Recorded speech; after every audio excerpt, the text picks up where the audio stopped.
Então, a evolução a gente pode entender como um sinônimo, né, de evolução, a gente pode entender como transformação, ok? Transformação. Opa, estou clicando aqui. Transformação. Então, toda palavra que você ver, e toda vez que você vê essa palavra, pense em transformação, em modificação, mudança, certinho? E no século XIX, em torno de 1800 e Guaraná de rolha, teve um pesquisador, um cientista na época, ele era médico, inclusive, não gostava muito da medicina, não. Mas ele gostava de aprender sobre os seres vivos. Então ele era médico, mas ele tinha uma alma de biólogo. O que acontece? Ele chamava-se Charles Darwin, tá? Que em 1840, né, ele recebeu o convite de participar de uma volta ao mundo de navio. E ele era inglês, então ele saiu da Grã-Bretanha, né? E seguindo a setinha aqui, veio para a América do Sul, passou por aqui, contornou a América do Sul toda, tá? Foi para as ilhas perto ali do México, ali naquela região, né? Só que nas ilhas, já no Oceano Pacífico, as ilhas de Galápagos, visitou essas ilhas, deu a volta, passou aqui pela Austrália, tá?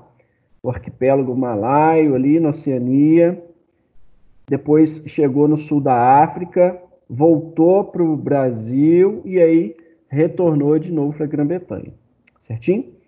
Então ele ficou 5 anos no navio dele que chamava Beagle, certinho? E ao longo desses 5 anos ele fez muitas observações dos seres vivos, né? Ele era botânico, ele gostava muito de planta, mas ele também observou muitos outros seres vivos ali nessa jornada de 5 anos. Ok?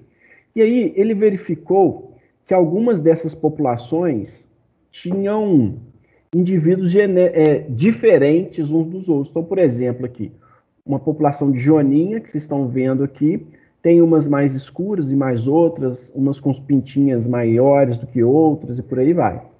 Então, ele pensou o seguinte, ele bolou uma estratégia, uma explicação para isso, que até então ninguém tinha, só um outro pesquisador que em outra região do mundo que tinha essa ideia que ele teve também, né?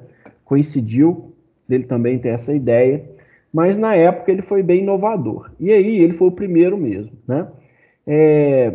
Ele percebeu que todos os seres vivos eles tinham uma tendência natural de forma a lutar pela sobrevivência. E a sua sobrevivência estava voltado para esses dois termos aqui. Eu não sei se você consegue ler daí, ó. Sobreviver e reproduzir, tá? Então, toda a luta pela existência de todos esses seres vivos que ele observou ao longo da sua viagem era voltada para sobreviver e para reproduzir, para sobreviver e para deixar descendentes, certinho? E dessa forma, a natureza selecionava aqueles mais que tinham as características que favoreciam esses dois processos, de sobrevivência e de reprodução, tá? Então, esse favorecimento dessas características lhe deu o nome de seleção natural, ok? Então, o que é a seleção natural? É o mecanismo pelo qual as espécies são selecionadas de acordo com aquelas características mais benéficas para manter a sua sobrevivência e para manter a sua reprodução. Entenderam isso? Pô, se as espécies são diferentes, como será que surgem as espécies, né?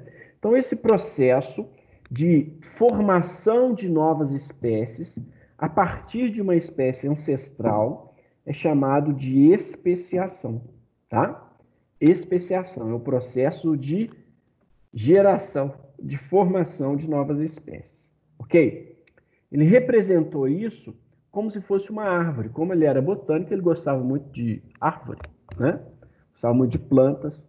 E aí ele colocou no esquema, assim, como se fosse uma espécie ancestral representada aqui, número 1, e as outras espécies, e os ramos que vinham dessa árvore, derivados dessa espécie ancestral, tá? Em outra região para cá, ele colocou espécies que, porventura, teriam sido distintas. Então, foi daqui que saiu aquele cladograma que a gente estuda, a gente viu até na aula passada, né? Foi dessa ideia do Darwin que saiu esse cladograma. Legal, né? Então, vamos continuar aqui a historinha. A especiação, portanto, tem qual definição? Você consegue definir, então, especiação de acordo com o que acabei de falar?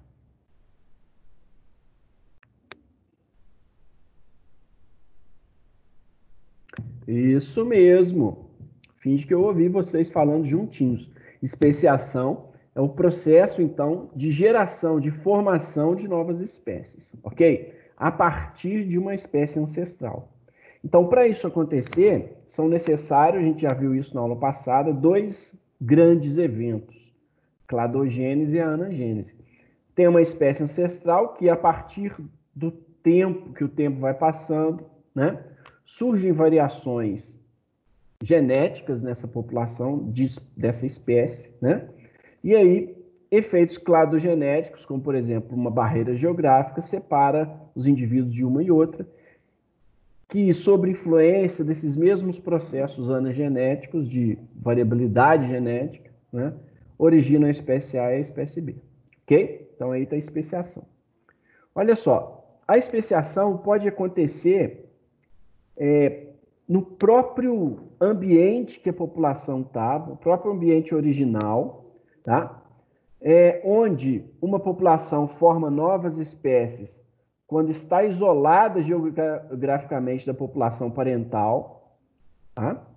Então, essa representação aqui é essa aqui, ok? Tinha uma geração parental, e aí ela foi isolada geograficamente, aqui ó, tem matinho aqui, então quer dizer que a água não está chegando até ali, está bem clarinha a água.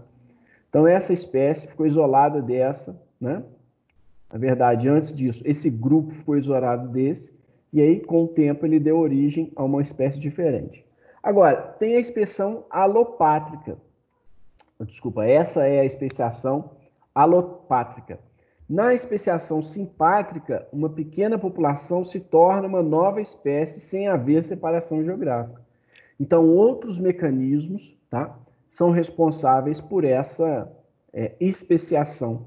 Então, pode acontecer a espécie resultante de uma barreira geográfica, né, ou a formação de uma espécie que está no mesmo local, mas ela é decorrente de outros mecanismos e já já a gente vai comentar sobre eles.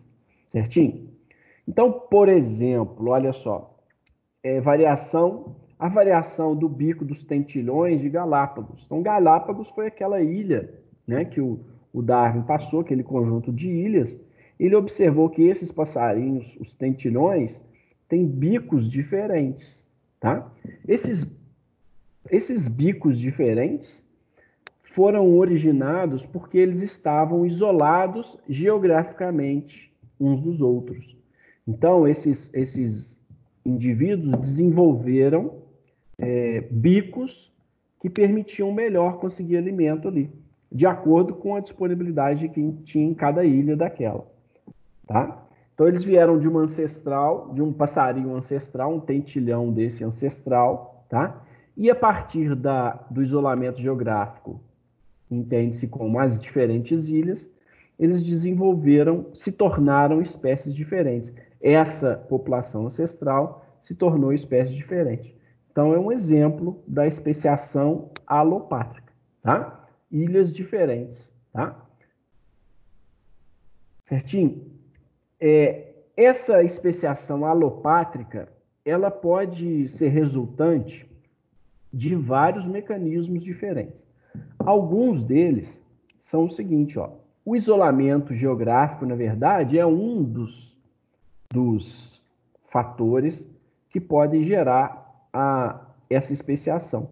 Tem também o isolamento reprodutivo, o isolamento, na verdade, a variação genética, tá? Então, por exemplo, alguns desses mecanismos são antes mesmo de ter os zigotos, são chamados de mecanismos pré-zigóticos. Então, o isolamento de habitat é esse que a gente acabou de comentar, é o isolamento geográfico, né?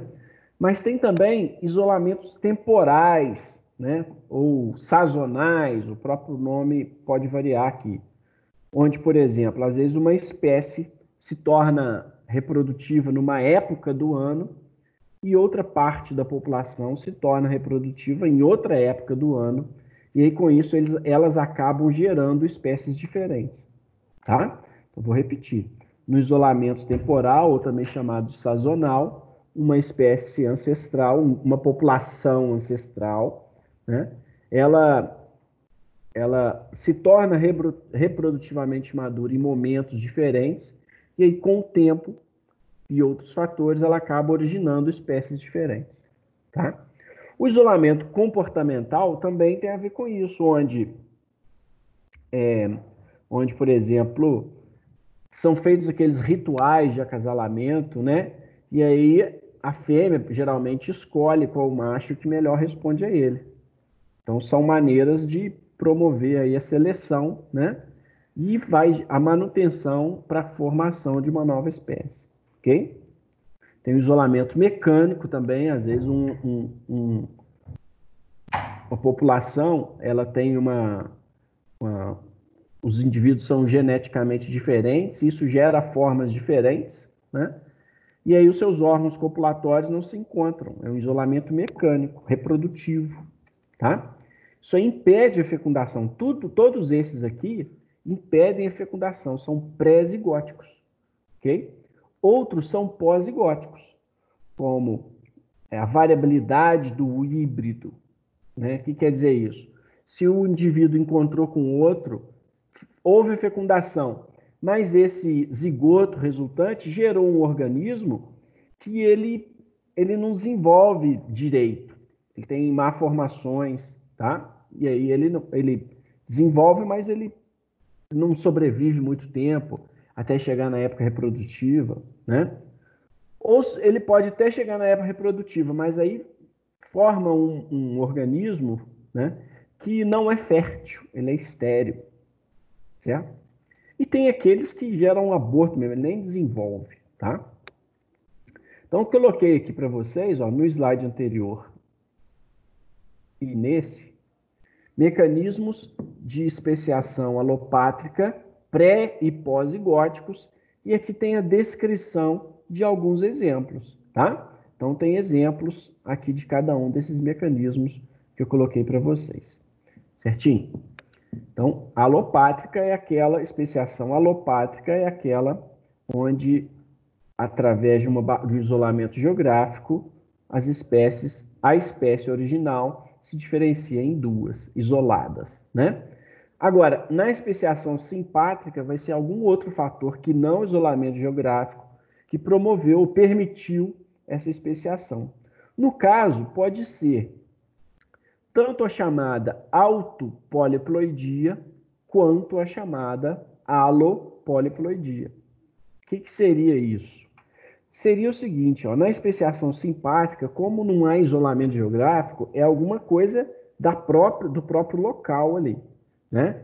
Isso pode ser algumas mutações, alguns erros de divisão celular que vão gerar um indivíduo novo capaz de proliferar e sobreviver, e ele acaba gerando uma espécie nova a partir desse erro, tá?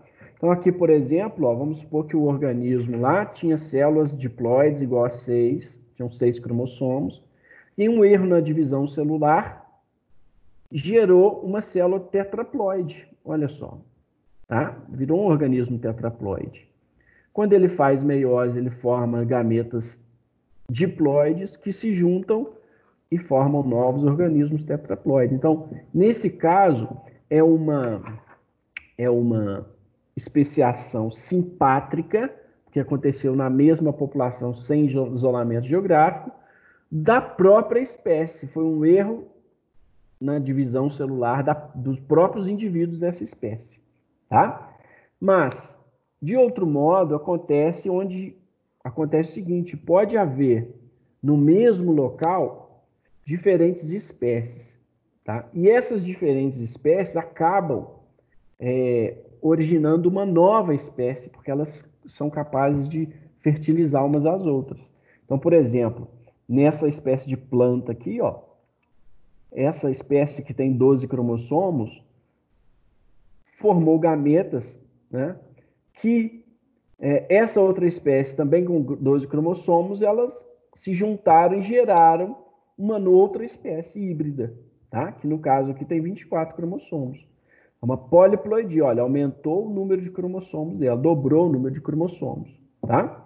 Isso pode acontecer aqui no caso 2 vezes, gerando no total, então, aqui nesse esquema, 3 espécies diferentes, a partir do aumento de número de cromossomos de 2 espécies diferentes. Certinho? As especiações simpátricas geralmente acontecem com plantas. Então, uma planta passa a ser poliploide, ela passa a ser poliploide, e aí ela gera ou flores maiores ou frutos maiores, tá? E isso é uma característica de especiação que é bem comum em plantas. Certinho? Olha que beleza que a gente tem aqui agora. Um resumo no quadro de toda essa parte que eu passei para você, de tudo que eu expliquei para você. A evolução com especiação, o que é, a alopátrica e a simpátrica. A simpátrica pode ter isolamento geográfico reprodutivo, diversificação genética, por vias pré- e pós-zigóticas, e a simpátrica com auto- e aloploidia. Entendeu? Então, mesmo esquema que a gente começou a fazer lá na sala de aula, eu quero que você memorize esse quadro. Isso aqui você zipou o arquivo, você compactou esse tempo todo de aula nessa imagem. Quero que você decore cada uma setinha dessa aqui, tá? E depois, para você ver até decorar tudo, você vai, depois que você fizer isso, você vai transformar isso em texto. Tá? Você vai explicar e exemplificar cada um desses pontos ali. Certinho?